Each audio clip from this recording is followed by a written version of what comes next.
Hi guys and welcome back to the channel Deepak Yadav Education. Welcome to the Daily Hindu News and Editorial Analysis of 3rd of May 2024. तो guys आज है तारीख 3 मई 2024 और है Friday. देखेंगे आज के द हिंदू कंप्लीट न्यूज़पेपर को एनालाइज करेंगे। बट लेक्चर में आगे बढ़ने से पहले अगर आपको इस लेक्चर का पीडीएफ चाहिए तो क्या करना है, सबसे पहले डाउनलोड करना है टेलीग्राम, देन उसके बाद जाके सर्च बॉक्स में टाइप करना Deepak Yadav education UPSC. As you can see guys आपको ये वाला चैनल मिल जाएगा, इस पर क्लिक करना और जाकर इस चैनल को ज्वाइन कर लेना। यहाँ से आप डेली बेसिस पे इस लेक्चर के पीडीएफ को डाउनलोड कर पाओगे। नाउ हमेशा की तरह हम लोग अपने लेक्चर को एक मैप के क्वेश्चन के साथ स्टार्ट करेंगे। तो आज आप सभी को मैप में जाकर देखना है लेबनान को कहाँ पर है एग्जैक्टली लोकेटेड, इसको अच्छे से मैप में देखना। देन उसके बाद आकर नीचे कमेंट सेक्शन में टाइप करना, जिससे कि आप लोग इसको लंबे समय तक याद रख पाओगे। साथ ही साथ एक क्वेश्चन सॉल्व करेंगे जो कि यूपीएससी प्रीवियस ईयर साल 2019 के प्रीलिम्स में पूछा गया था। डेली बेसिस पे हम लोग यहाँ पर एक प्रीवियस ईयर क्वेश्चन को भी सॉल्व करते हैं। क्वेश्चन क्या बोलता है, भारत में एक्सटेंड प्रोड्यूसर रिस्पॉन्सिबिलिटी का जो ये कॉन्सेप्ट है, इसको कौन से नियम के तहत एज एन इंपॉर्टेंट फीचर लाया गया है। Option number A the biomedical waste management and handling rules 1998, या option number B the recycled plastic manufacturing and usages rules 1999, या option number C the e waste management and handling rules 2011, या option number D the food safety and standard regulations 2011। तो इसका सही answer सभी को नीचे comment section में देना है। एटलीस्ट सभी को इसमें पार्टिसिपेट करना है, जैसे मैं आप लोगों से डेली बेसिस पे बोलता हूं। बाय द वे इसका जो करेक्ट आंसर है वो मैंने आपको टेलीग्राम पर प्रोवाइड करवा दिया है, वहां से भी आप इसको चेकआउट कर सकोगे। और वहां पर आंसर अगर आपको नहीं मिलता है तो भी कोई परेशान होने की ज़रूरत नहीं है, क्योंकि वीडियो के लास्ट में इसके करेक्ट आंसर का डिस्कशन हम लोग करेंगे। तो चलो शुभारंभ करते हैं और चलते हैं सबसे पहले थंबनेल वाले इंपॉर्टेंट आर्टिकल की तरफ। तो दोस्तों सुप्रीम कोर्ट का एक इंपॉर्टेंट डिसीजन आया है रिगार्डिंग हिंदू मैरिज। क्या है वो डिसीजन, इसके बारे में जानेंगे। प्लस हमारे एग्जामिनेशन के लिए बहुत सारे इंपॉर्टेंट फैक्ट्स हैं रिगार्डिंग हिंदू मैरिज एक्ट, वो क्या क्या चीज़ें हैं वो भी यहाँ पे हम डिस्कस करने वाले हैं। जैसे आपके सामने वेरियस न्यूज़ आर्टिकल्स दिख रहे हैं, आप सर्च करोगे आपको ऐसे बहुत सारे टॉपिक्स मिलेंगे जहां पर ये चर्चाएं हुई हुई हैं। जैसे सुप्रीम कोर्ट ने बोला है Hindu marriage invalid without customary rituals, या एक आर्टिकल आप देख पाओगे Hindu marriage a sanskar and a sacrament not an event for song and dance. केवल यहाँ पर नाच गाने की बात नहीं होती है, प्रॉपर तरीके से जो रिचुअल्स हैं उनको यहाँ पर फॉलो करना इंपॉर्टेंट है हिंदू मैरिज के अंदर। आखिरकार ये कैसा केस है जो कि सुप्रीम कोर्ट में पहुंच गया, जिसके बाद सुप्रीम कोर्ट ने इस प्रकार का डिसीजन दिया। तो दोस्तों यहाँ पर दो जजेस की एक बेंच थी, ये दो जजेस आपको यहाँ पर देखने को मिलेंगे जिन्होंने ये एक इंपॉर्टेंट डिसीजन दिया है। हुआ क्या, एक केस था जहाँ पर एक कपल थे और वो जो कपल है उनका शादी होना था, बट शादी एक तरीके से जो रिचुअल्स होती हैं ना, पूरी तरह से 7 फेरे और ये सारी चीज़ें होती हैं मैरिज के अंदर में, उस शादी से पहले ही यहाँ पे अगर हम देखते हैं तो दोस्तों इन दोनों कपल ने साल 2021 में मार्च के महीने में सोचा कि हम ऐसे पहले मैरिज सर्टिफिकेट ले लेंगे, ठीक है। और साथ में मिलकर इन दोनों ने सहमति के साथ में मैरिज सर्टिफिकेट लिया और एक रिलीजियस ऑर्गेनाइजेशन से सर्टिफिकेट लिया जाता है, वो काम इन्होंने भी किया। कहाँ से लिया, वैदिक जन कल्याण समिति नाम के रिलीजियस ऑर्गेनाइजेशन से इन्होंने एक सर्टिफिकेट ले लिया। अब ये जो कपल है इन्होंने अपनी जो मैरिज है दोस्तों इसको Uttar Pradesh marriage registration rules 2007 के अंडर में रजिस्टर भी करवा दिया, ठीक है। एज अ मैरिज इन्होंने यहाँ पर रजिस्टर करवा दिया। अभी शादी पूरे रिचुअल्स को परफॉर्म करके नहीं हुई है, बट इन्होंने यहाँ पे सर्टिफिकेट ले लिया और उसको एज अ रजिस्टर करवा लिया, ठीक है। ये बात थी साल 2021 की ना। फिर उसके बाद इन्होंने डिसाइड किया, इनके फैमिली ने डिसाइड किया कि क्या करेंगे, अब यहाँ पर शादी करेंगे पूरे सारे रिचुअल्स को परफॉर्म करते हुए। और इनकी फैमिली ने मिलकर एक डेट फिक्स की, वो डेट थी 22 अक्टूबर की दोस्तों, ठीक है। 2021 में ही यहाँ पर क्या होता है, 2021 में ये पूरा इस तरीके से सर्टिफिकेशन वगैरह करवा लेते हैं, लेकिन अभी शादी सही तरीके से या रिचुअल्स को परफॉर्म करके नहीं हुई है। तो हुआ क्या, अक्टूबर 2022 में स्पेशली इनके फैमिलीज ने एक डेट फिक्स कर दी कि हाँ अब अच्छी तरीके से जैसे होती है उस तरीके से रिचुअल्स को परफॉर्म करके शादी करेंगे, ठीक है। अब होता क्या दोस्तों, तारीख आ रही होती है, उससे पहले ही इन दोनों कपल्स के बीच में एक कोई कह सकते हो कि यहाँ पर लड़ाई वगैरह हो जाती है, कोई भी इशू क्रिएट होता है। उस इशू के बेसिस पर होता यह है, वो जो फीमेल थी उन्होंने यहाँ पर क्या किया, एक डोरी हैरेसमेंट केस कर दिया मैन के अगेंस्ट में, ठीक है। आदमी के खिलाफ एक कह सकते हो डोरी का पूरा जो केस है वो यहाँ पर लगाया है, डाउरी का, तो स्पेशली यहाँ पर जो हम लोग बात करते हैं दहेज का, ठीक है। अब दोस्तों होता क्या है कि जैसे ये हुआ मार्च 2023 में वो जो आदमी है वो मुजफ्फरपुर के अंदर में कह सकते हो जो फैमिली कोर्ट है वहाँ पे जाता है और उसके बाद वहाँ पे एक डाइवोर्स पिटीशन फाइल करता है कि भाई उसको डाइवोर्स चाहिए। इस तरीके की जो घटना है वो यहाँ पर होती चलती है। अब क्या होता है कि भाई आपको पता है मुजफ्फरपुर, यहाँ बिहार की बात कर रहे हैं, तो वहाँ पे जाकर इन्होंने ये पिटीशन फाइल कर दिया। अब जो महिला इधर से वो ये बोलती हैं कि मैं ये केस बिहार में नहीं देखूंगी, इस केस को ट्रांसफ़र करना है मुझे झारखंड के अंदर, और इसके लिए महिला सुप्रीम कोर्ट में चली जाती हैं। और उनकी जो ये पिटीशन है इसकी सुनवाई करते हुए जो उनकी कह सकते हो कि लॉयर थी, वेमेन का जो लॉयर था यहाँ पर, उन्होंने क्लेम किया कि कानून के हिसाब से देखें तो कोई शादी अभी हुई नहीं है, क्योंकि यहाँ पे रिचुअल्स के थ्रू परफॉर्म नहीं हुई है। क्योंकि दोस्तों जब बात करते हैं हिंदू मैरिज एक्ट की, तो हिंदू मैरिज एक्ट तभी यहाँ पर शादी को वैलिड बोलता है जब प्रॉपर रिचुअल्स के साथ में जो यहाँ पर कह सकते हो रीति रिवाज हैं उनको फॉलो करते हुए शादी होगी, जिसमें 7 फेरे वगैरह वगैरह आपको बहुत सारे रिचुअल्स देखने को मिलता है, वो सब फॉलो करोगे तभी यहाँ पर वो वैलिड शादी कहलाएगी इस पर्टिकुलर एक्ट के तहत। तो ये मुद्दा आ गया सामने, और केस वगैरह इन्होंने पहले ही कर रखा है आपस में। तो काफ़ी कुछ देखने के बाद में इन दोनों कपल ने मिलकर मतलब साथ में बैठ करके जो भी मामला है उसको सुलझाने की कोशिश की, और इन्होंने यहाँ पर कोर्ट से बोल दिया कि आप आर्टिकल 142 के तहत जो है हमारी शादी को कह सकते हो कि वैलिड डिक्लेयर ही मत करो, ठीक है, मतलब कि नल एंड वॉइड डिक्लेयर कर दो। और ये केस को देखते हुए यहाँ पर क्या होता है कि कोर्ट ने आर्टिकल 142 के तहत इनकी शादी को वैलिड बोला ही नहीं, बोला नल एंड वॉइड, आपकी शादी वैलिड ही नहीं है क्योंकि आपने सारे रीति रिवाज फॉलो ही नहीं करे हैं हिंदू मैरिज एक्ट के तहत। तो ये मैटर दोस्तों यहाँ पर चल रहा था पिछले कुछ समय से, लगातार बहुत सारे न्यूज़ आर्टिकल्स पब्लिश हो रहे थे। अब अगर हम एग्जामिनेशन के पॉइंट ऑफ व्यू से अगर हम बात करेंगे तो आखिरकार ये हिंदू मैरिज एक्ट 1955 है क्या, इसका कितना इंपॉर्टेंट रोल है, ज़रा ये समझना हमारे एग्जाम के लिए ज़रूरी है, ठीक है। तो मैटर क्या था वो तो मैंने आपको बता दिया। अब दोस्तों इस पर्टिकुलर लॉ की बात करेंगे तो ये लॉ हमें सारी चीज़ें प्रोवाइड करवाता है, सेरेमनीज, रजिस्ट्रेशन, ये सारी चीज़ें यहाँ पर मिलती हैं इस हिंदू मैरिज के अंडर में, ठीक है। प्लस शादी के साथ साथ जो डाइवोर्स के रूल्स हैं वो भी यहाँ पर इस एक्ट के अंदर में मेंशन किए गए हैं, ठीक है। तो सबसे इंपॉर्टेंट फीचर क्या है इसका कि भाई एक हिंदू, चाहे वो बाय बर्थ हो या कन्वर्ट करके हिंदू बना हो, ठीक है, तो वो कहीं ना कहीं इस हिंदू मैरिज एक्ट के तहत कवर होता है। और जो ये डेफिनेशन है दोस्तों इस एक्ट के अंदर में हिंदू की, उस डेफिनेशन में बुद्धिस्ट, जैन एंड सिख को भी कवर किया गया है। अब बात आती है मैरिजेबल एज की, तो इस हिंदू मैरिज एक्ट के अंदर में जो मिनिमम उम्र है शादी की वो क्या है, जो लड़का होगा उसकी शादी एटलीस्ट यहाँ पर जो मिनिमम एज है वो है 21 ईयर्स, और जो यहाँ पर लड़की होगी उसकी एटलीस्ट यहाँ पे 18 साल, इससे कम नहीं। इससे कम होती है तो फिर वो बाल विवाह कहलाएगा, है ना, सिंपल सी बात है। और अगर वो माइनर में, क्योंकि 18 से कम उम्र मतलब वो माइनर कहलाएगा, तो उस केस में अगर शादी होती है तो वो पनिशेबल ऑफेंस है, यहाँ पर सज़ा हो सकती है 3 साल की और फाइन भी लग सकता है अप टू 1 लाख रुपीज़। तो ये इस पर्टिकुलर लॉ का एक और फीचर है। अब इसी लॉ ने दोस्तों जो हमारी सेरेमनीज होती हैं, रीति रिवाज होते हैं, है ना, उसके इंपॉर्टेंस को दर्शाया है। ये लॉ ये बोलता है कि जो भी हिंदू मैरिज के अंदर में रीति रिवाज फॉलो किए जाते हैं उन्हीं को फॉलो करते हुए शादी की जाएगी। और पहले स्टेप जैसे सबसे इंपॉर्टेंट चीज़ यहाँ पे बात आती है सप्तपदी की, यानी कि वही 7 फेरे जिसको यहाँ पर बोलते हैं, वो बहुत इंपॉर्टेंट होता है हिंदू मैरिज में। फिर इसी हिंदू मैरिज एक्ट के अंदर में क्या बोला गया है, जो बाइगेमी है दोस्तों इसको पूरी तरह से कह सकते हो कि ख़त्म किया गया है। ये जो एक्ट है क्या करता है, जो कुछ और प्रैक्टिस चल रही है जैसे बाइगेमी, पॉलीगेमी या पॉलीएंड्री, इन सबको खत्म करने की बात करता है। ये सारी चीज़ें अलाउ नहीं है इस एक्ट के अंदर में। ये बेसिकली क्या है, एक प्रकार की मल्टीपल मैरिजेस हैं, आप ऐसा कह सकते हो। भाई 2 इंसान हैं, इन्होंने यहाँ पर शादी की है, कपल हैं, अब वो जीवित रहते रहते यहाँ पर किसी दूसरे के साथ में कह सकते हो कि शादी करने वाला है ना, या फिर कुछ ऐसा रिलेशंस हैं। तो बेसिकली ऐसी जो बाइगेमी, पॉलीगेमी है, जो मल्टी मैरिजेस हैं, इसको अलाउ नहीं करता ये एक्ट। तो इस एक्ट का जो सेक्शन नंबर 5 है दोस्तों वो ये बोलता है ये इलीगल है कि आप 2 लिविंग वाइफ्स एक साथ में रखो। यही बाइगेमी कहलाता है। भाई एक इंसान ने उसने 2 शादी कर ली, वो चीज़ अलाउ यहाँ पर इस एक्ट के तहत नहीं है।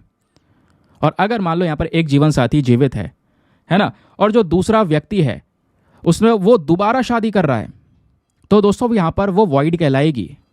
मतलब जीवन साथी जीवित है उसके बावजूद भी जाकर वो दोबारा शादी कर रहा है, दूसरी शादी कर रहा है, वो चीज़ यहाँ पर गलत है और वो पनिशेबल ऑफेंस भी है under section 494 and 495 of the Indian penal code 1860। I hope आपको इसके बारे में क्लैरिटी मिल चुकी है। फिर बात आती है इसी एक्ट के अंदर में मेंटल स्टेबिलिटी के ऊपर भी एक फोकस किया गया है। बोला गया है कि मान लो कोई शादी होती है, कोई विवाह होता है, तो अगर यहाँ पर दोनों ही व्यक्ति या इनमें से कोई एक मेंटली अनफिट है तो उनकी शादी नल एंड वॉइड करार दी जाएगी। और अगर यहाँ पर कोई किसी को पता है भाई इन दोनों व्यक्ति में से कोई एक या दोनों मेंटली अनफिट हैं, तो इस केस में जो कपल हैं दोस्तों, इनको एक लीगल कंसेंट लॉ के हिसाब से अप्रूवल लेना होगा शादी करने से पहले। और अगर ये लीगल कंसेंट नहीं लिया जाता है तो वो दोस्तों जो शादी होगी वो नल एंड वॉइड कंसीडर की जाएगी। ये भी एक्ट के अंदर में मेंशन किया गया है। फिर बात आती है रजिस्ट्रेशन की। तो हिंदू मैरिज का जो ये रजिस्ट्रेशन है दोस्तों, इसको अगर आप देखोगे जो पर्टिकुलर स्टेट है ना, उसके लॉ के हिसाब से यहाँ पर इसको इम्प्लीमेंट किया जाएगा। जो एक मैरिज है, जैसे मैंने आपको बताया, ऐसा नहीं है कि अगर उनके पास में शादी प्रॉपर तरीके से हुए रिचुअल्स को परफॉर्म करके है ना, उनके पास में कुछ ऑफिशियल सर्टिफिकेट नहीं है तो उस ऑफिशियल सर्टिफिकेट ना होने की वजह से वो शादी वैलिड नहीं होगी, ऐसा कुछ भी यहाँ पर आपको नहीं देखने को मिलेगा। रिचुअल्स परफॉर्म करके की गई है तो वो यहाँ पर एज अ मैरिज कंसिडर की जाएगी इस पर्टिकुलर एक्ट के तहत। फिर यहीं पर डाइवोर्स के प्रोविजंस भी हैं, जैसे मैंने आपको बताया। ये डाइवोर्स को भी अलाउ करता है थ्रू म्यूचुअल कंसेंट। आपसी में अगर दोनों यहाँ पर जो कपल्स हैं वो डिसाइड करते हैं कि उन्हें डाइवोर्स लेना है तो वो भी किया जा सकता है। ठीक है, क्लियर हो गया। बट शर्त यह है कि जो ये पार्टीज है दोनों साइड की, वो अगर शादी करती हैं तो उसके 1 साल के अंदर अंदर यहाँ पर ये जो डाइवोर्स है वो नहीं ले सकती, वो लीगली अलाउ नहीं है। वो बेसिकली इस चीज़ के लिए जुडिशियल सेपरेशन की साइड जा सकती हैं। और कुछ केसेस के अंदर जो एक्सेप्शनल केसेस होंगे वहाँ पर इसको अलाउ भी किया जा सकता है। ठीक है, चलिए आगे आते हैं। फिर यहीं पर इस एक्ट में बात आती है कंजुगल राइट्स की। ये क्या है? जैसे इंडिया में दूसरे मैट्रिमोनियल लॉज आपको देखने को मिलेंगे दोस्तों, उसी प्रकार से जो ये हिंदू मैरिज एक्ट है, इसमें थोड़ा सा चेंज आपको देखने को मिलेगा। इसमें एक ऐसा प्रोविजन है जो कि कह सकते हो राइट देता है conjugal rights, restitution of conjugal right. इसका मतलब क्या है? मतलब यह है कि मान लो एक जीवन साथी अगर अपने साथी को छोड़ देता है, मतलब कपल्स है भाई, उनमें से कोई भी एक व्यक्ति बिना किसी एक्सक्यूज के, यानी बिना किसी रीजनेबल एक्सक्यूज के यहाँ पर उसको छोड़ देता है, उसको छोड़ के चले जाता है, तो दोस्तों यहाँ पर जो दूसरा वाला साथी है जिसको छोड़ के गया है, वो यहाँ पर कोर्ट में जा सकते हैं और अपने इस रिलेशन को रीस्टोर करने की मांग कर सकते हैं, अपने साथी को वापस बुला सकते हैं, वापस लाने की मांग कर सकते हैं। तो ये पर्टिकुलर राइट भी अवेलेबल है। फिर बात आती है लीगल प्रोसीजर्स की। हिंदू मैरिज के जो भी मैटर्स होते हैं या डाइवोर्स से संबंधित जो भी मैटर्स होते हैं वो सभी दोस्तों फैमिली कोर्ट के अंदर में देखे जाते हैं। ठीक है, इस एक्ट के तहत जितने भी मैटर्स होंगे वो सब अपनी टेरिटोरियल जुरिस्डिक्शन की कोर्ट देखेगी। कहने का मतलब है जहाँ पर शादी हुई है या जहाँ पर वो पार्टीज दोनों साइड की रह रही हैं या फिर जहाँ पर हस्बैंड वाइफ साथ में रह रहे थे, तो जो भी एरिया है उनका जो टेरिटोरियल जुरिस्डिक्शन है उसका जो कोर्ट है, बेसिकली उस कोर्ट के पास में जो पावर्स है उसके बेसिस पर यहाँ पर उन मैटर्स को देखा जाएगा।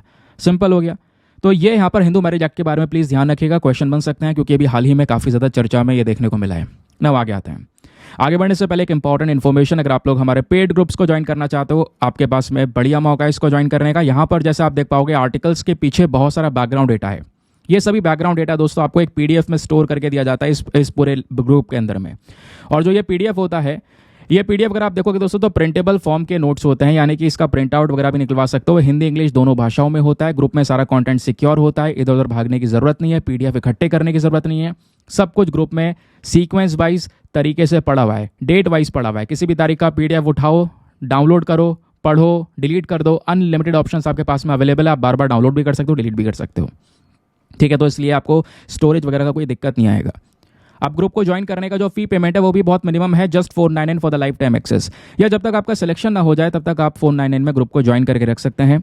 और दोस्तों गारंटी है आपको कुछ दिनों बाद लगेगा यार कि जो मेरा अमाउंट है वो रिकवर हो चुका है, और बेनिफिट्स आपको फिर भी मिलते रहेंगे।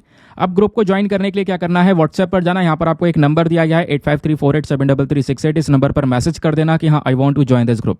इस प्रकार का मैसेज करना है जिसके बेसिस पर आपको रिप्लाई मिलेगा, पेमेंट का प्रोसेस दिया जाएगा। और पेमेंट के प्रोसेस से ज़्यादा इंपॉर्टेंट दोस्तों आपको डेमो वीडियो का लिंक भी दिया जाएगा। आप पूरे डेमो वीडियो को चेक कर सकते हैं कि आपको किस तरीके से फ़ायदे होंगे। फिर पूरी तरह से अपने आप को सेटिस्फाई करने के बाद में जाकर ये इन्वेस्टमेंट आप कर सकते हैं।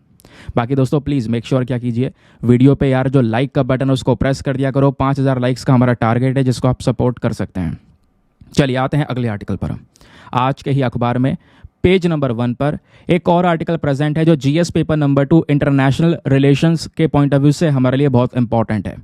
तो दोस्तों बात है भारत और चाइना के रिलेशंस के बारे में। इंडिया और चाइना के जो संबंध है वो साल 2020 में जो स्टैंड ऑफ हुआ था उसके बाद से ही लगातार खराब होते चले गए।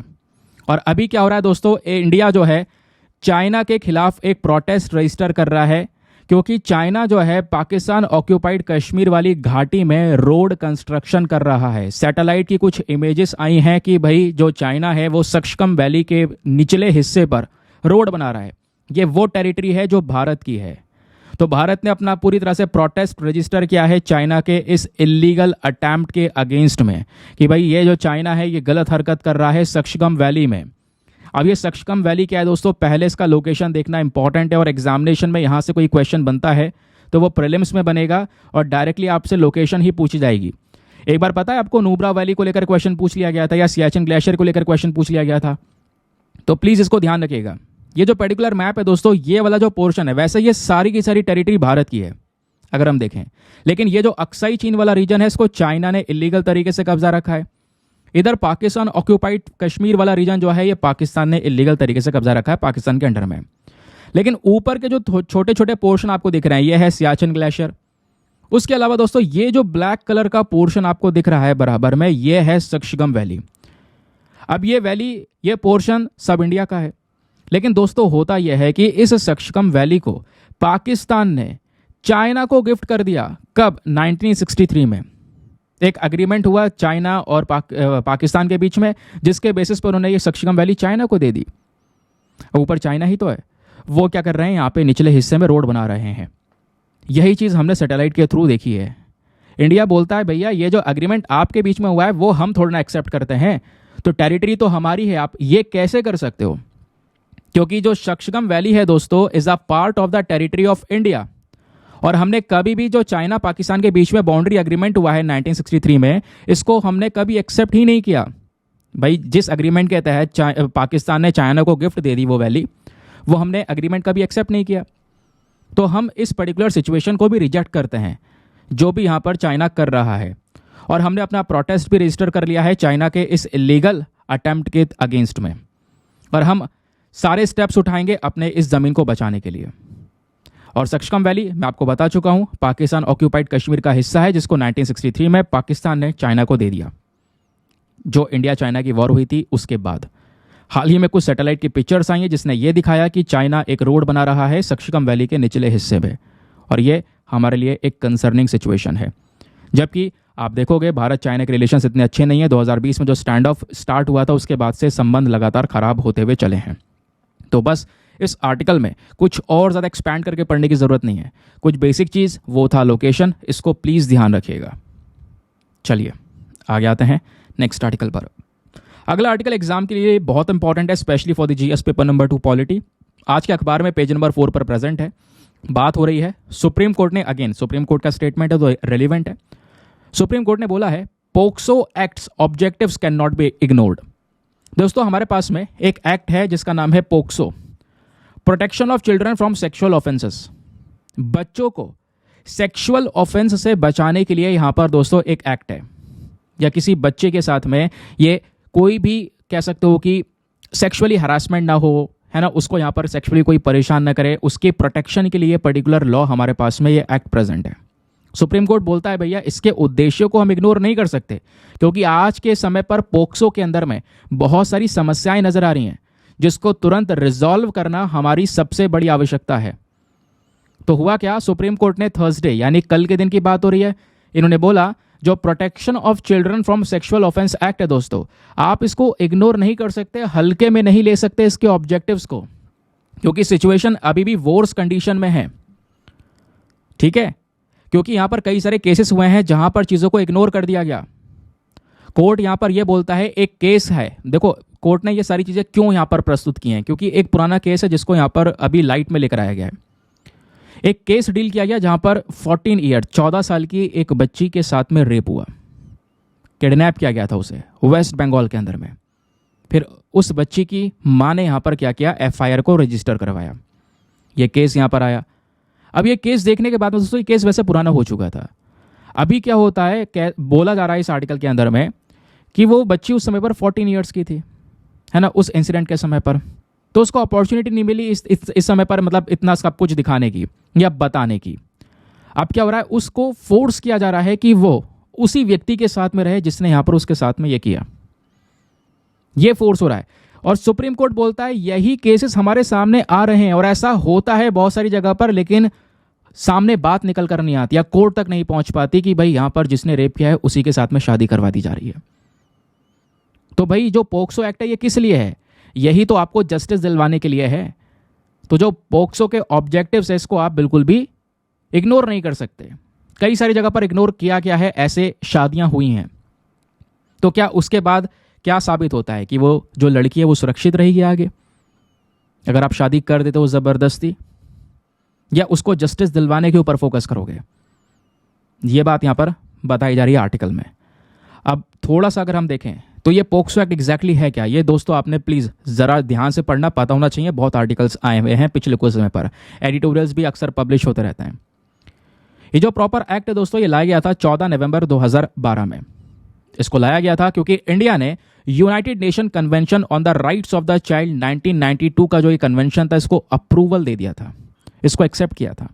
तो यहाँ पर बच्चों के अधिकार की बात हुई, इसके बेसिस पर हमने एक्ट लाना पड़ा। और इस एक्ट का, इस स्पेशल लॉ का मेन मकसद यही था कि बच्चे को, स्पेशली छोटे बच्चे को, 18 साल से कम उम्र वो बच्चा कहलाएगा, तो उस चिल्ड्रन को सेक्सुअल एक्सप्लॉइटेशन के ऑफेंस से बचाना, और जो व्यक्ति ये कर रहा है उसको कड़ी से कड़ी सजा देना। और इस एक्ट के अंदर में एक बच्चे की डेफिनेशन दी गई है कि भाई कोई भी व्यक्ति अगर 18 साल से कम उम्र का है तो वो बच्चा कहलाएगा। और ये जो पूरा एक्ट है ये सजा देगा उस इंसान को जो ये हरकत करेगा, लेकिन ये जो पनिशमेंट है वो ग्रेविटी ऑफ ऑफेंस पर डिपेंड करती है कि वो अपराध कितना ज़्यादा बड़ा है, उसके बेसिस पर सजा भी बड़ी होगी। फिर वैसे 2012 में लाया तो गया ये कानून, लेकिन इस एक्ट को वापस से रिव्यू किया गया, अमेंडमेंट भी करा गया 2019 में, ताकि जो पनिशमेंट था, जो अपराध था, उसको और ज़्यादा सख्त किया जा सके। इसमें डेथ पेनल्टी भी इंक्लूड की गई। अगर कोई व्यक्ति बच्चे के प्रति सेक्सुअल क्राइम करता है, उसमें पाया जाता है, तो उसको डेथ पेनल्टी दी जाएगी। ये भी चीज़ें यहाँ पर लेकर आई गई दोस्तों, ताकि इस प्रकार के अपराध को पूरी तरह से रोका जा सके। अब क्या होता है, सरकार ने बाद में पोक्सो रूल्स 2020 को भी बाद में नोटिफाई किया, ये एक और नियम लेकर आए। अब दोस्तों जो पोक्सो का पूरा एक्ट है इसमें कुछ इंपॉर्टेंट फीचर्स हैं। जैसे सबसे पहला फीचर यह है कि जो ये खुद पूरा कानून है ये जेंडर न्यूट्रल है। कहने का मतलब है, क्योंकि यहाँ पर केवल बात लड़की की नहीं है, हो सकता है बॉय भी हो, बॉय के साथ में भी हो सकता है। तो ये जो एक्ट है ये बोथ गर्ल्स एंड बॉयज़ दोनों को यहाँ पर रिकॉग्नाइज करता है। भाई कोई भी व्यक्ति अगर इन दोनों में से कोई भी विक्टिम होता है सेक्सुअल अब्यूज़ का, तो दोनों को जस्टिस देने का काम करेगा ये पर्टिकुलर पोक्सो एक्ट। ठीक है, तो यहाँ पर जो डिस्क्रिमिनेशन होता है जेंडर के बेसिस पर, ऐसा कुछ है नहीं। दूसरी चीज़ यहाँ पे अगर आप देखोगे, आसान चीज़ ये भी है कि पोक्सो एक्ट के तहत केसेस को रिपोर्ट करना बहुत ईजी है। आपको थोड़ा सा यहाँ पर कह सकते हो जागरूक होना चाहिए इस चीज़ के बारे में। अगर बच्चे के साथ में कहीं पर भी सेक्सुअल एक्सप्लॉइटेशन होता है तो कोई एक इंडिविजुअल नहीं, कोई इंस्टीट्यूशन भी या कोई भी व्यक्ति यहाँ पर उस केस को रजिस्टर करवा सकता है। इससे क्या होगा, इससे वो जो पर्टिकुलर केस है वो छुपेगा नहीं। हमेशा यहाँ पर उस बच्चे को जस्टिस देने के ऊपर फोकस किया जाएगा, क्योंकि फिर होता यह है बाद में जाकर लाइफ में इस समय पर कुछ नहीं लिया गया, कुछ एक्शन नहीं किया गया, पता चलने के बाद भी तो होता क्या, बाद में जाकर उस बच्ची के ऊपर में, उसके मेंटल हेल्थ के ऊपर में फिर एक इम्पैक्ट पड़ता हुआ नजर आता है। फिर बात आती है एक्सप्लिसिट डेफिनेशन ऑफ टर्म्स।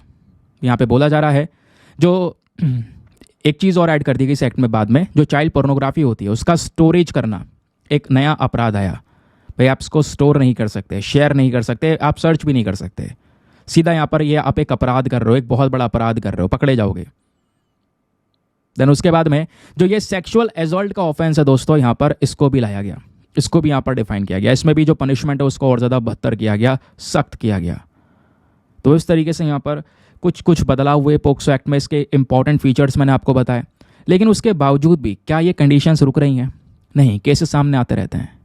अब बात यह है कि इस एक्ट में दोस्तों कई सारी समस्याएं, कई सारी चुनौतियां अभी भी हैं। जैसे सबसे पहली चुनौती है यहाँ पर इसके इन्वेस्टिगेशन में समस्या होना। भाई कोई केस होता है तो उसमें तहकीकात होती है, उस इन्वेस्टिगेशन के दौरान सबसे बड़ा इशू यह है कि lowest representation of the women in the police force. अब ये क्या है दोस्तों, होता यह है कि जो ये पोक्सो एक्ट है ये बोलता है कि भाई जिस भी बच्चे के साथ में ये हुआ है उस बच्चे से जब पूछताछ की जाएगी, उसके स्टेटमेंट्स रिकॉर्ड करे जाएंगे, तो एक वेमेन सब इंस्पेक्टर ये काम करेगी। महिला सब इंस्पेक्टर उस बच्चे के घर पे जाएगी या उस बच्चे की जहां पर भी मर्जी होगी उस जगह पर जाकर उन सबको, यानी जो डिटेल्स उनको निकालने की कोशिश करेगी। लेकिन प्रैक्टिकली ये इम्पॉसिबल है कि भाई इस संविधान को पूरी तरह से इस प्रावधान को सही तरीके से फॉलो किया जाए। कहोगे रीजन क्या है? रीजन यहां पर यह है कि दोस्तों यहां पर क्या बोला जा रहा है, महिला सब इंस्पेक्टर का एक इंपॉर्टेंट रोल है, लेकिन हमारे पुलिस फोर्स में महिलाओं का जो नंबर है वो खुद 10% है, और बहुत सारे पुलिस स्टेशन ऐसे हैं जहां पर विमेन स्टाफ है ही नहीं। तो ये हमारे लिए एक प्रॉब्लम हो जाती है कि भाई केस आया भी तो इन्वेस्टिगेशन नहीं हो पाएगी सही से। दूसरी जो सबसे बड़ी दिक्कत है दोस्तों, फाइलिंग के अंदर में एक बहुत बड़ा डिले दिखना। कहने का मतलब है जो पोक्सो एक्ट है, पता है ये क्या बोलता है? यह बोलता है कोई भी अपराध होगा तो 1 महीने के अंदर अंदर सारा इन्वेस्टिगेशन खत्म करना है। जब से अपराध हुआ है उसके अंदर 1 महीने के अंदर अंदर आपने जस्टिस देने के ऊपर फोकस करना होगा, सारा इन्वेस्टिगेशन तहकीकात खत्म करनी होगी। लेकिन आजकल वो कह रहा है वही इन्वेस्टिगेशन 1-1 साल ले रही है, कई महीने लग जा रहे हैं। तो ये क्योंकि प्रॉपर तरीके से कह सकते हो कि एविडेंस नहीं मिल पाती है, तो वो कहीं ना कहीं इस केस के अंदर में एक बहुत बड़ी कॉम्प्लेक्सिटी को क्रिएट कर रहे हैं। तो एक कुछ यहाँ पर इसमें चैलेंजेस हैं जो कि इस एक्ट को इम्प्लीमेंट करने में देखने को मिलते हैं या फेस करने को मिलते हैं, वो मैंने आपको बताया। अब यहीं पर बताया जा रहा है कि हमने कई सारे इनिशिएटिव्स भी स्टार्ट करे हैं इस प्रकार के चाइल्ड अब्यूज़ को कम करने के लिए। वो इनिशिएटिव क्या है? जैसे child abuse prevention and investigation unit, Beti Bachao Beti Padhao, journal justice care and protection of children act 2015, child marriage prohibition act, बाल विवाह को रोकने के लिए, है ना। उसके अलावा चाइल्ड लेबर को रोकने के लिए child labour prohibition regulation act, then POCSO court, आपको ये देखने को मिल जाएंगे।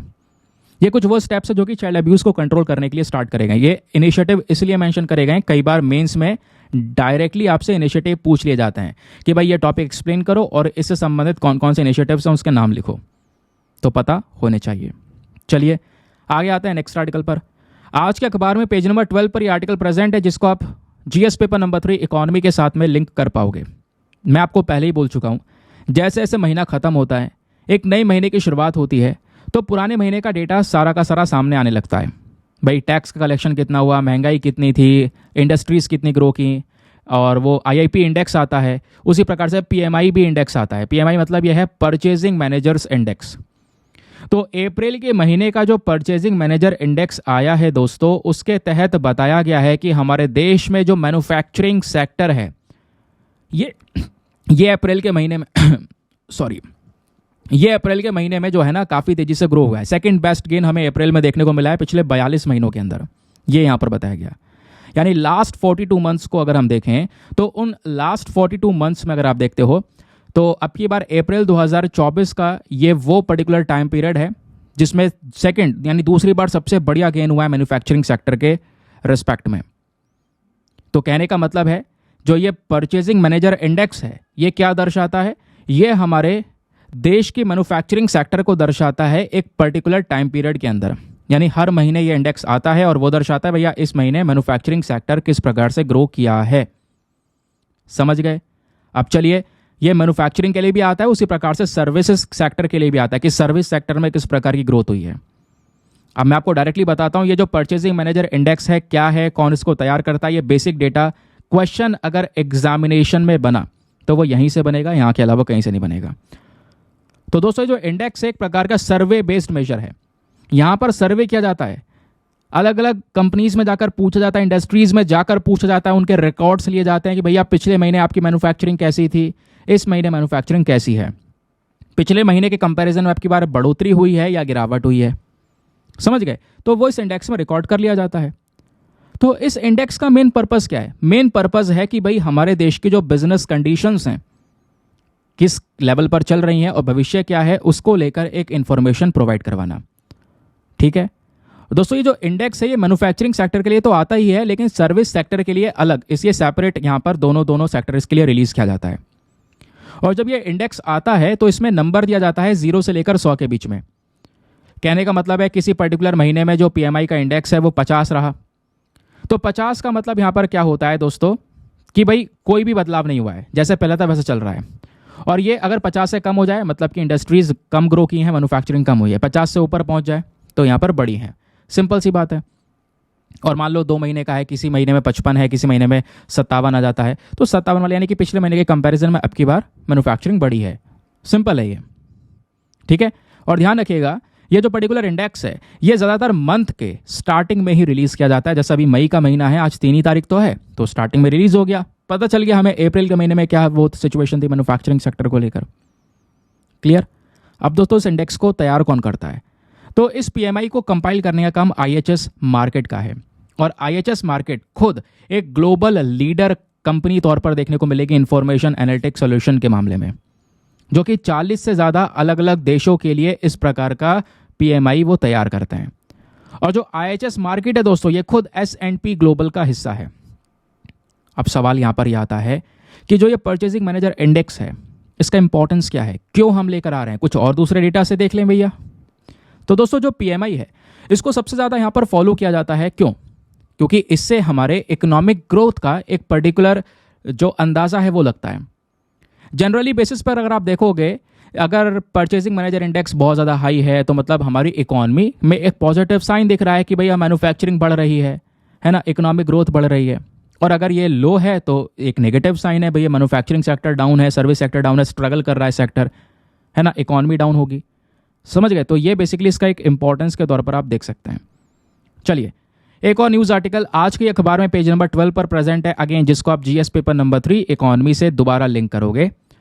बात हो रही है अगेन अप्रैल के महीने में जो पाम ऑयल का इंपोर्ट है दोस्तों, वो अब की बार पिछले 3 महीनों में सबसे ज़्यादा देखने को मिला। तो इंडिया में, क्योंकि भारत जो हम तेल खाते हैं ना, खाने वाला जो तेल है, जितना प्रोड्यूस होता है भारत में वो तो हम सब कंज्यूम कर लेते हैं। उसके बाद हमें दूसरे देशों से बहुत सारा तेल मंगाना होता है दोस्तों, बहुत सारा तेल हम बाहर से मंगा कर खाते हैं। अभी आगे मैं आपको एग्जैक्ट डेटा बताऊंगा। तो अभी बात यह हो रही है कि अप्रैल के महीने में जो पाम ऑयल होता है, अप्रैल के महीने में पाम ऑयल का जो इंपोर्ट हुआ है वो 41% से बढ़ता हुआ नजर आया है। रीज़न यहाँ पर यह था क्योंकि अब की बार पाम ऑयल का दाम कम था, इंपोर्ट सस्ता हो रहा था, प्राइसेस कम थे, जिस चक्कर में जो हमारे रिफाइनर्स थे उन्होंने बहुत ज़्यादा परचेज किया और यह डेटा आज इतना बढ़ गया कि भाई 41% से बढ़ोतरी हो गई अप्रैल में, इंपोर्ट इंक्रीज हुआ है।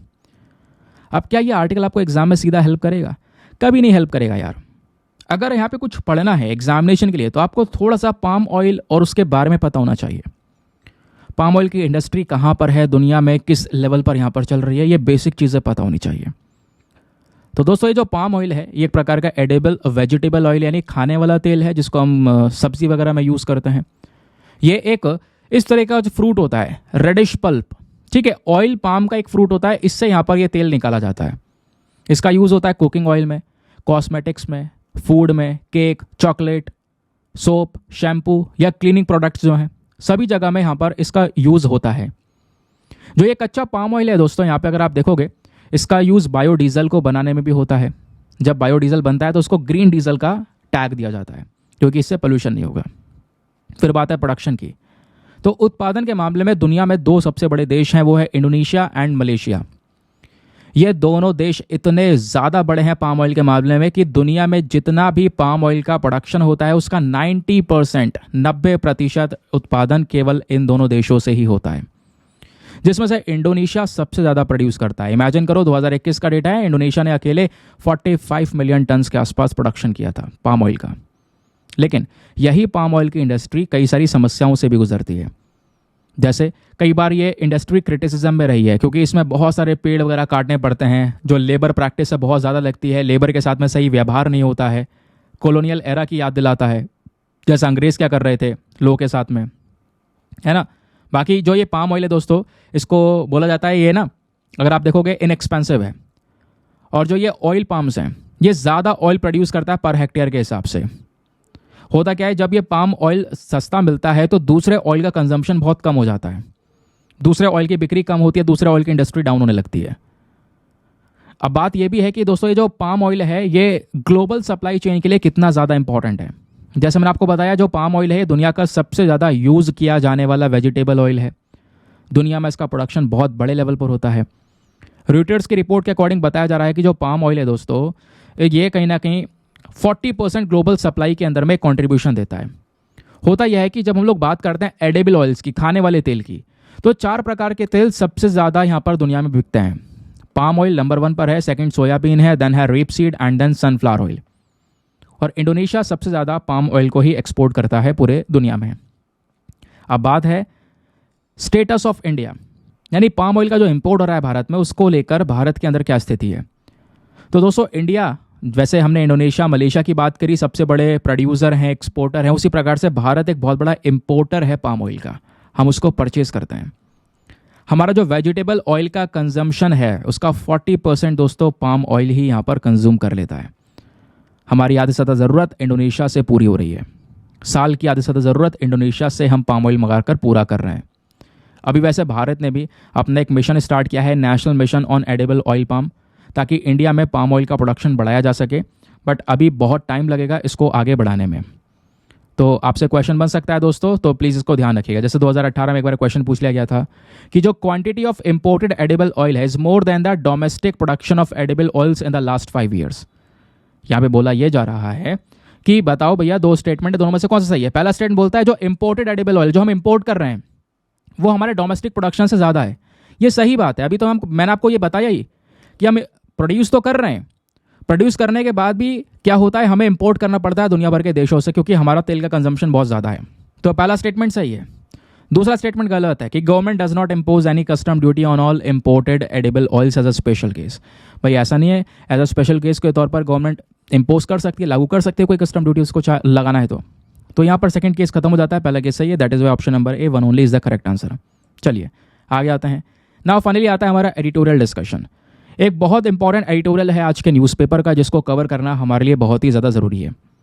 तो यहाँ पे जो ये राइटर आपको दिख रही हैं रविंद्रन जी, ये पॉलिटिकल साइंस पढ़ाती हैं यूनिवर्सिटी ऑफ इलाहाबाद के अंदर में, और इन्होंने मेंस्ट्रुअल लीव के ऊपर में ये पूरा का पूरा एडिटोरियल लिखा हुआ है। मेंस्ट्रुअल लीव, ठीक है, या पीरियड लीव भी यहाँ पर मेंशन किया गया है। तो वेमेन का जब यहाँ पर कह सकते हो कि एक पीरियड वाला स्टेज शुरू होता है, तो उस दौरान यहाँ पर उनको लीव मिलनी चाहिए, छुट्टी देनी चाहिए, उसको लेकर यहाँ पर इन्होंने आर्टिकल पब्लिश किया है। और अभी सरकार कह सकते हो कि बनेगी, यानी अभी इलेक्शन चल रहे हैं, तो यहाँ पर एक नई गवर्नमेंट बनेगी, तो उस नई गवर्नमेंट को इस चीज़ के ऊपर ध्यान देना होगा। वो यहाँ पर राइटर ने एक्सप्लेन किया है। अब क्या बोलती हैं ज़रा एक एक करके पैरा वाइज हम लोग समझेंगे लाइन टू लाइन। राइटर का कहना यह है कि कई बार इलेक्शंस के अंदर में भी बड़े बड़े दिक्कतों का सॉल्यूशन मिल सकता है, लेकिन हो क्या रहा है कि अब की बार जो जनरल इलेक्शन है 2024 के, यहाँ पर अलग अलग पार्टीज़ के जो मैनिफेस्टो हैं, पता है ना मैनिफेस्टो, जिसमें ये बताते हैं कि हम सरकार में आएंगे तो क्या करेंगे, है ना। तो जैसे तमिलनाडु का जो पॉलिटिकल पार्टी है Dravida मुनेत्रा Kazhagam, DMK party, Stalin की पार्टी जो है, तो उनका जो मैनिफेस्टो है दोस्तों, वो उसके बारे में बात करती है राइटर। ये राइटर ये बोलती है तमिलनाडु का जो इस पार्टी का मैनिफेस्टो है, उन्होंने प्रॉमिस किया है वेमेन वेलफेयर के टॉपिक के अंडर में कि अगर डीएमके सरकार बनाती है वापस से तमिलनाडु में, तो कहीं ना कहीं यहाँ पर जो सरकार है वो क्या करेगी, मेंस्ट्रुअल लीव के ऊपर फोकस करेगी। यानी डीएमके अगर पार्टी बनाती भी है, मेन सरकार बनाती है, तो उसके बाद मेन सरकार बनाती है, तो यहाँ पर क्या होगा, वो मेंस्ट्रुअल लीव देगी, वेमेन को ये छुट्टियाँ दी जाएंगी, और जेंडर इक्वालिटी के ऊपर ज़्यादा जोर देगी। और जो ये प्रॉमिस है दोस्तों, इसको लेकर एक बड़ी डिबेट चल रही है 17वें लोकसभा से ही। दिसंबर 2023 में एक बहुत बड़ी डिबेट छिड़ी थी मेंस्ट्रुअल लीव को लेकर, लेकिन कोई भी अभी तक मामला हमारे सामने नहीं आया है। अब क्या होता है ये देखिए, राइटर क्या बोलती हैं। राइटर बोलती हैं दिसंबर 2021 में एस ज्योति मणि एक कांग्रेस मेंबर है, मेंबर ऑफ पार्लियामेंट है, तमिलनाडु से आती हैं। उन्होंने एक प्राइवेट मेंबर बिल को इंट्रोड्यूस किया था, किस नाम से, right to menstrual hygiene and paid leave bill 2019। ये एक बिल लेकर आई थी, प्राइवेट मेंबर बिल, पता है ना जो बिल्स हैं वो अलग अलग होते हैं, एक प्राइवेट मेंबर बिल भी होता है। तो ये जो बिल लेकर आई थी, इनकी बिल के अंदर में मेन मांग ये था कि मेंस्ट्रुअल लीव दी जाए, जो वेमेन है उनको ये हक होना चाहिए मेंस्ट्रुअल लीव का, और अगर कोई रिफ्यूज़ करता है, मना करता है, तो यहाँ पर उस पर पेनल्टी भी चार्ज करनी चाहिए, वो यहाँ पर इन्होंने बोला। साथ ही साथ में इस बिल पे जोर दिया गया कि जो मेंस्ट्रुअल राइट्स है वेमेन के लिए वो ज़रूरी हैं, और हर महीने इस प्रकार के राइट्स मिलने चाहिए, ज़रूरत है उनको, ठीक है, क्योंकि जब वो मेंस्ट्रुएशन का टाइम पीरियड स्टार्ट होगा तो उस दौरान यहाँ पर ये छुट्टी होनी चाहिए, या पेड लीव में कम से कम 3 दिन की छुट्टी होनी चाहिए, है ना। और कम से कम यहाँ पर जो काम कर रही हैं, वो कहीं पर वर्क कर रही हैं, तो एक दिन के अंदर में 30 मिनट्स के 2 रेस्ट भी होने चाहिए, वो यहाँ पर इनका कहना है। स्कूल की बात करेंगे तो क्लास 8 से यहाँ पर ये मेंस्ट्रुअल लीव देना जो बच्चों को है, ये भी ज़रूरी होना चाहिए, ये भी एज अ राइट के तौर पर देखा गया है ना। प्लस जगह जगह पर जो एम्प्लॉयज़ हैं, वर्कर्स हैं या बच्चे हैं स्कूल के अंदर में, उनको right to menstrual hygiene management facilities, hygiene के लिए भी यहाँ पर ये जो फैसिलिटीज़ है वो प्रोवाइड करवानी होंगी। तो ये सारे चीज़ें उस बिल में मेंशन किया गया था, लेकिन क्या हुआ, आज तक यहाँ पर कोई प्रॉपर एक्शंस नहीं लिए जा रहे। राइटर बोलते हैं इसी प्रकार से एक और कांग्रेस एमपी हैं जो अरुणाचल प्रदेश से आती हैं और नाम है निनोंग एरिंग, ये यहाँ पर बात हो रही है। तो इन्होंने भी यहाँ पर एक प्राइवेट बिल इंट्रोड्यूस किया मेंस्ट्रुअल लीव को लेकर 2017 में, और फिर उसके बाद यहाँ पर शशि थरूर साहब ने भी यहाँ पर इस टॉपिक के ऊपर डिस्कशन किए, बिल को लेकर आए। फिर उसके बाद हिबी एडन, ये भी कांग्रेस के एमपी हैं, केरला से आती हैं, ठीक है। इन्होंने भी एक प्राइवेट मेंबर इंट्रोड्यूस किया और जो प्राइवेट मेंबर बिल था उसका नाम था the right to women to menstrual leave and free access to menstrual health products bill 2022। वो मेंस्ट्रुअल लीव की तो बात करती थी, प्लस वुमेन को जो मेंस्ट्रुअल हाइजीन के प्रोडक्ट्स हैं वो भी यहाँ पर फ्री ऑफ कॉस्ट दिए जाएं, वो भी यहाँ पर कॉन्सेप्ट लाया गया था इस बिल के अंदर में। बट हो क्या रहा है, सुप्रीम कोर्ट ने दोस्तों साल 2023 में क्या हुआ, एक जो PIL थी, पब्लिक इंटरेस्ट लिटिगेशन, एक पर्टिकुलर केस के तहत जहाँ पे मांग की गई थी मेंस्ट्रुअल लीव की, उस चीज़ को यहाँ पर सुनने से ही मना कर दिया था। ऐसा यहाँ पर आपको देखने को मिलेगा। बट राइटर का कहना यह है कि यहाँ पे जो मेन कॉन्सेप्ट है वो है हमारी सेंट्रल गवर्नमेंट का, और सेंट्रल गवर्नमेंट को ये काम करना होगा। सेंट्रल गवर्नमेंट भी आज के समय पर रिफ्यूज़ कर चुकी है, 2023 तक, दिसंबर तक वो रिफ्यूज़ कर चुकी है, भाई इस प्रकार की कोई भी पॉलिसी नहीं है। राइटर बोलती हैं कि बीजेपी हो, कांग्रेस पार्टी का मैनिफेस्टो देखो या उन दूसरी पार्टी का मैनिफेस्टो देखो 2024 के इलेक्शन के तौर पर, तो उन मैनिफेस्टो में मेंस्ट्रुअल लीव के बारे में कहीं पर भी मेंशन नहीं किया गया है। तो यहाँ पर मेंस्ट्रुअल लीव मेंशन होना चाहिए था। ये लीव इंपॉर्टेंट है, मैंडेटरी है फॉर द एम्प्लॉयज़, ऐसा यहाँ पर राइटर का कहना है। अब ये बोलती हैं progressive Indian states and Asian Nations, कहने का मतलब है कि भाई अगर हम इतिहास देखें तो कई सारे राज्यों में ऑलरेडी ये लीव पहले दी जाती थी, ठीक है, और कई सारी कंट्रीज ऑलरेडी हैं एशिया के अंदर में जो कि ये काम कर रही हैं, जहाँ पर इन चीज़ों के ऊपर में एक बहुत बड़ा प्रोग्रेस देखने को मिला है। राइटर का कहना है कि अगर हम इतिहास देखें तो इतिहास ये दिखाता है कि कुछ राज्य जो कि पहले के समय पर बहुत आगे हुआ करते थे, जैसे केरला साहित्य अकेडमी, तो यहाँ पे क्या हुआ, केरला ने 19th सेंचुरी के अंदर में दोस्तों मेंशन किया कि जो केरला है ये पहला राज्य था जिन्होंने पीरियड लीव को कहीं ना कहीं पहचाना, और ये पीरियड लीव दिया स्टूडेंट्स को एग्जामिनेशंस के समय पर भी यहाँ पर इसको अलाउ किया गया 1912 में। फिर इसी प्रोग्रेस के तहत यहाँ पे क्या होता है, जो केरला है वो दूसरे प्रकार के जो मेंस्ट्रुअल हाइजीन है या हाइजीन से संबंधित प्रोडक्ट्स हैं उनको यहाँ पर बढ़ावा देता है, आगे प्रमोट करने का काम करता है। उसी प्रकार से बिहार में 1992 में दोस्तों जो गवर्नमेंट एम्प्लॉयज़ हैं उनको यहाँ पे अलाउ किया गया था 2 दिन की मेंस्ट्रुअल लीव के बारे में। तो ऑलरेडी ये काम जब पहले हो चुके हैं तो आज क्यों नहीं किए जा रहे हैं, वो राइटर का कहना है। अब राइटर बोलती हैं दूसरी तरफ, चलो ये तो हमने देखा कि इतिहास में क्या क्या हो रहा था, अब क्या है दूसरे कंट्रीज़ को अगर हम देखें एशिया के अंदर में बहुत सारी एशियन कंट्रीज़ हैं जिन्होंने इस प्रकार की जो डिस्क्रिमिनेशन उसको ख़त्म किया, जैसे जापान यहाँ पर मेंस्ट्रुअल लीव को इंट्रोड्यूस कर चुका था 1947 में ही, इंडोनेशिया 1948 में लेकर आ चुका है, साउथ कोरिया, ताइवान, वियतनाम, सभी कंट्रीज़ ने ये जो पेड लीव है वो दे रखी है। जब भी मेंस्ट्रुएशन का टाइम पीरियड होगा तो उस दौरान यहाँ पर महिला को छुट्टी दी जाएगी। ये सब कंट्रीज़ यहाँ पर इस लॉस को लेकर काम कर चुकी हैं। इवन जो इंटरनेशनल लेबर ऑर्गेनाइजेशन है दोस्तों, इन्होंने भी साल 2003 के अंदर में सभी देशों से बोला था कि प्लीज़ आप मेंस्ट्रुअल लीव दीजिए। इसी प्रकार से अगर हम ILO को छोड़ें तो वर्ल्ड हेल्थ ऑर्गेनाइजेशन ने भी जो हमारी नॉन गवर्नमेंट ऑर्गेनाइजेशंस हैं इनसे बोला कि भाई यहाँ पर आप इस चीज़ को प्रमोट करो, और इसी बेसिस पर साल 2014 से हर महीने 28 मई को वर्ल्ड मेंस्ट्रुअल हाइजीन डे को भी दोस्तों यहाँ पर हम ऑब्जर्व करते हैं। समझ गए? तो ये पूरा का पूरा मामला हमारे सामने आ रहा है। अब राइटर बोलती हैं कि कई सारी जगह पर, स्पेशली यहाँ पे अगर आप देखोगे जो वेमेन लेबर हैं शुगर केन फील्ड में, गन्ने के खेत में जो महिलाएं काम कर रही हैं महाराष्ट्र में, ठीक है, उसके अलावा जो एग्रीकल्चर सेक्टर में कई सारे काम कर रहे हैं लोग तेलंगाना के अंदर में, है ना, तो यहाँ पर भी जो मेंस्ट्रुअल रिलेटेड एब्सेंस है दोस्तों वो देखने को मिला कि भाई मेंस्ट्रुअल लीव ना दी जाए। क्यों? ताकि वो काम करके अपना जो जीवन है वो व्यतीत कर सकें। लाइवलीहुड इससे ख़त्म हो सकता है, क्योंकि कोई भी कंपनी इस तरीके से लीव नहीं देगी। उस कंपनी को यहाँ पे अपना प्रॉफिट कमाना है। एक व्यक्ति को उसने अगर नौकरी दी है 50,000 की तो उससे 1 लाख रुपए का काम करवाएगी। तो इस बेसिस पर यहाँ पर उसको पूरी तरह से कह सकते हो वर्क में रखना, तो फिर ज़्यादातर चांसेस हैं यहाँ पर उस व्यक्ति की जॉब चली जा सकती है। तो उस चीज़ पर काम करना ज़रूरी है। और इसी बेसिस पर हम एग्जाम्पल सेट कर सकते हैं MG नरेगा से, Mahatma Gandhi national rural employment guarantee act. भाई इसके तहत हम क्या कर सकते हैं, पेड लीव दे सकते हैं, है ना, कि भाई यहाँ पर मेंस्ट्रुएशन का समय शुरू होता है तो उनको छुट्टी दी जाएगी और उस छुट्टी का पैसा मिलता रहेगा। ऐसा नहीं कि यहाँ पर उसका पैसा कटेगा। इसी को तो पेड लीव बोलते हैं।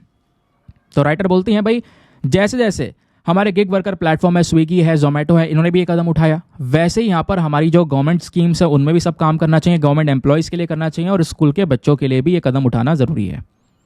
राइटर बोलती हैं ये सोल्यूशन यहाँ पर लिया जा सकता है इन इलेक्शंस के समय पर, यह मुद्दा ज़्यादा से ज़्यादा उठाया जा सकता है। जो पॉलिटिकल पार्टीज जो हैं इस मुद्दे को सामने लेकर आ सकते हैं, उनको एक बहुत बड़ा बेनिफिट देखने को मिलेगा जो भी पॉलिटिकल पार्टीज इस कॉन्सेप्ट को उठाएगी, ठीक है, क्योंकि यहाँ पर बात हो रही है वेमेन राइट्स की और जेंडर इक्वालिटी को प्रमोट करने की। आई होप आपको एक क्लैरिटी मिल चुकी है एग्जैक्टली क्या पूरा का पूरा मैटर चल रहा है। चलिए आगे आते हैं नेक्स्ट एडिटोरियल पर। बट दोस्तों अगर आप न्यूज़पेपर देखते हो तो दूसरे कोई एडिटोरियल हमारे पास में इतने काम के, इतने रेलिवेंट है नहीं, ठीक है। सुप्रीम कोर्ट का ईवीएम वीवीपैट ऑलरेडी डिस्कशन हुआ है ना। फिर उसके बाद कुछ और पॉलिटिकल आर्टिकल्स आ गए। अब मैं आपको पहले बोल चुका हूँ यार, पॉलिटिक्स में आपने बिल्कुल भी नहीं घुसना है, वो पॉलिटिक्स आपको बिल्कुल भी हेल्प नहीं करेगा। अगर वो हेल्प करता तो मैं आपको यहाँ पर समझाता। तो आज के न्यूज़पेपर में आप खुद भी चेक कर सकते हैं, क्योंकि वैसे आज फ्राइडे भी है, तो फ्राइडे में ऑलरेडी जो आपके एडिटोरियल्स है वो कम आते हैं, आपको पता है। दूसरे पेज पे कुछ नहीं आता, एक पॉडकास्ट पब्लिश होता है, वो पॉडकास्ट आया हुआ है, तो इस बेसिस पर आर्टिकल्स भी कम हो जाते हैं, ठीक है। तो एनीवे जो इंपॉर्टेंट था आज के न्यूज़पेपर से वो सभी चीज़ें मैंने आपको प्रोवाइड करवाई with proper background notes, facts के साथ में, जो प्रीलिम्स मेंस दोनों के पॉइंट ऑफ व्यू से है, और यहाँ पर राइटर के पॉइंट ऑफ व्यूज भी आपको मिल गए। नाउ अब आते हैं 2019 के इस प्रीलिम्स वाले क्वेश्चन पर कि इंडिया में जो एक्सटेंड प्रोड्यूसर रिस्पॉन्सिबिलिटी का कॉन्सेप्ट है, इसको कौन से नियम के तहत as an important feature introduce किया गया था। तो इसका सही उत्तर है option number C, the e waste management and handling rules 2011, ठीक है। चलिए मिलते हैं आपसे अगले वीडियो में। आज के लिए bye bye, have a nice day, thank you and जय हिंद।